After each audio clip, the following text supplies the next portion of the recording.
पीले दांत वाली बहू। रंजना कभी ब्रश नहीं करती थी। उसे कितनी बार उसके माँ बाप ने डांटा, लेकिन उसका कोई असर उस पर होता ही नहीं था, जिस कारण से उसके दांत पीले पीले हो जाते हैं। शादी के बाद। अरे बहू, वैसे तो तुझ में कोई कमी नहीं है, पर तेरे दांत इतने पीले कैसे हैं बेटा? कैसे मतलब? कोई सर्जरी थोड़ी ना कराई है। वो तो क्या नाम, मैं ब्रश नहीं करती थी तो पीले हो गए। अब क्या करूं?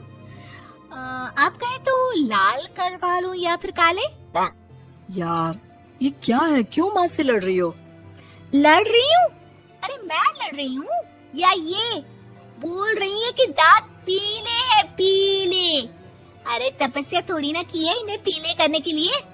बकायदा ब्रश नहीं किया है 20 साल तक, तब जाकर। छी, कैसी बात कर रही हो? ये उस वक्त तो पीले नहीं थे जब हम लोग तुम्हें देखने आए थे।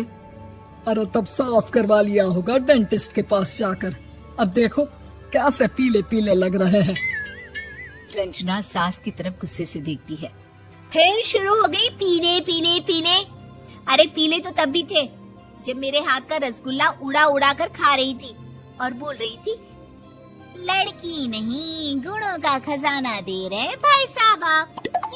खैर, अब वो लोग करते भी तो क्या करते, पीले दांत वाली बहू पल्ले पड़ी थी तो झेलना तो था ही। एक दिन कीर्तन में रंजना गाना गा रही थी। अरे कमला बहन, माँ का द्वार है, यहाँ तो सब शुद्ध होकर आते हैं, फिर अपनी बहू को ब्रश भी नहीं करवाती तुम। दूर से पीले पीले दांत भक्ति में बाधा उत्पन्न कर रहे हैं। अरे कोई 2 साल के बच्चे थोड़ी ना लेकर आई हूँ मैं बहू बनाकर। अच्छी खासी लड़की है, अरे कैसे करवाऊं ब्रश? ये तो उसे खुद करना चाहिए ना। अब माँ बाप तो इसके जैसे तैसे निपटा दिए, ये नहीं सोचा कि सास कैसे संभालेगी। सास बहू को लेकर घर आ जाती है, लेकिन सोच लेती है कि अब इसे लेकर कहीं नहीं जाएगी। अगले रोज बहू कहती है, अरे क्या हो गया, मंदिर नहीं जाना क्या? कीर्तन का वक्त हो रहा है। मेरी मधुर वाणी से कान्हा जी जागते हैं और सोते हैं। आप तो जानती है ना उनकी भक्ति में कितना मन लगता है मेरा। वो क्या है ना, तबीयत ठीक नहीं लग रही है मेरी, आराम करूंगी मैं। तबीयत ठीक नहीं लग रही? अभी तो मिथुन के गाने पर नाच रही थी आप, और अब बोल रही है कि तबीयत ठीक नहीं लग रही। अरे भक्ति में मन लगा लो सासू माँ, ऊपर जाना है, क्या मुंह दिखाओगी आप? हाँ? सास को बहू की बात पर गुस्सा आ जाता है। मैं क्या मुंह दिखाऊंगी, इसकी चिंता तो ना कर, समझी? अपने मुंह की चिंता कर, जो ये पीले पीले दांत लेकर हर जगह पहुंच जाती है। पता है लोग कितना मजाक बनाते हैं। ना जी ना, मैं नहीं जाना कहीं तेरे साथ।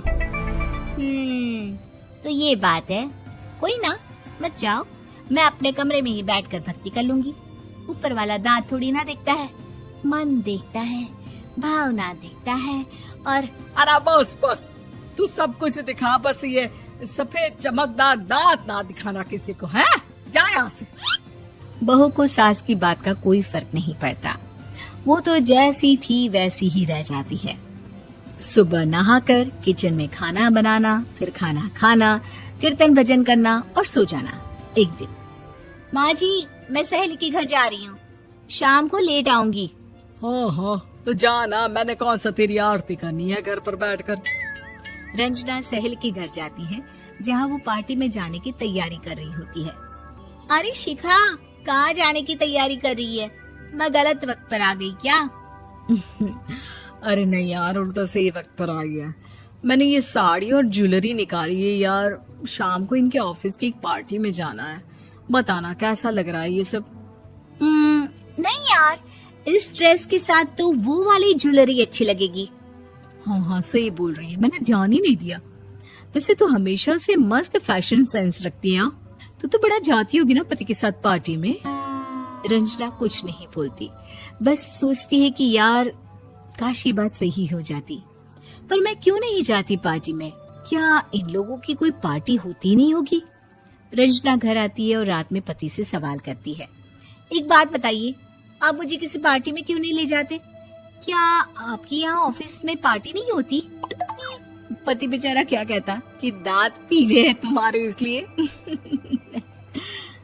अरे कोई पार्टी होती नहीं हम लोगों के ऑफिस में, तो कहाँ से लेकर जाऊं? और मार्केट, मॉल, कहीं वीकेंड घूमना, कहीं तो। अरे यार सारे हफ्ते में एक छुट्टी मिलती है, तो सोचता हूँ कि आराम ही कर लूं। क्यों? रंजना मन मार के रह जाती है। पहले कभी सास के साथ मंदिर जाया करती थी, लेकिन वो भी सास ने ले जाना बंद कर दिया। घर बैठी बैठी रंजना बोर हो जाती है। तभी उसे आइडिया आता है और वो मायके जाने का सोचती है। सासू माँ, 2 दिनों के लिए मम्मी के घर जा रही हूँ। अच्छा ठीक है, आराम से जा। और हाँ, माँ से कुछ अच्छी आदत सीख कर आना कि कैसे शरीर के हर भाग की तरह दांतों की सफाई भी जरूरी होती है, समझी? शुरू हो गई ना आप। वो लोग आपकी तरह नहीं है कि छोटी छोटी बात का बतंगड़ बना दे। उन लोगों के लिए मैं मायने रखती हूँ, ना कि मेरे पीले पीले दांत। रंजना माँ को बिना बताए उन लोगों को सरप्राइज देती है, लेकिन जैसे ही वो दरवाजे पर पहुंचती है, अंदर देखती है कि घर वाले कहीं जा रहे होते हैं। अब माँ, काश रंजना दीदी के दांतों वाली प्रॉब्लम नहीं होती, तो वो भी हम लोगों के साथ चलती ना बुआ जी की बेटी की शादी में। हाँ बेटा, लेकिन अब उसे कौन समझाए कि उसको उसके पीले दांत नहीं दिखते, लेकिन उसके आसपास के लोगों को कितना एम्बैरेसिंग फील कराते हैं। मुझे तो कितनी बार उसके स्कूल की टीचर ने शिकायत की कि उसके साथ कोई लड़की बैठना भी नहीं चाहती, और ना ही कॉलेज में कोई उससे बात करना चाहता था। लेकिन पता नहीं क्यों उसे ये बात समझ में ही नहीं आती। कोई कमी नहीं है उस लड़की में, बस यही कि दांत पीले हैं। वो तो भला हो जीजा जी और उनकी माँ का, जो दीदी को जैसी है वैसे ही रखा हुआ है। रंजना को अपने घर वालों की बात सुनकर बहुत दुख होता है। वो सोचती है कि वो क्या करे, लेकिन फिर वो सीधा डेंटिस्ट के पास जाती है, अपने दांत चमकाती है और कसम खाती है कि वो रोज ब्रश करेगी। अरे क्या हो गया? तुम तो 2 दिनों के लिए गई थी ना, पर कोई ना, अच्छा है, चलो आ गई तो। रंजना सास के सामने आकर खड़ी हो जाती है और पूरी स्माइल करती है, उसके चमकदार दांतों को दिखाती हुई। चले मंदिर। माँ, मुझे माफ कर दीजिए, मैंने आप लोगों को बहुत एम्बैरेसिंग फील करवाया। मैं आज से रोज ब्रश करूंगी।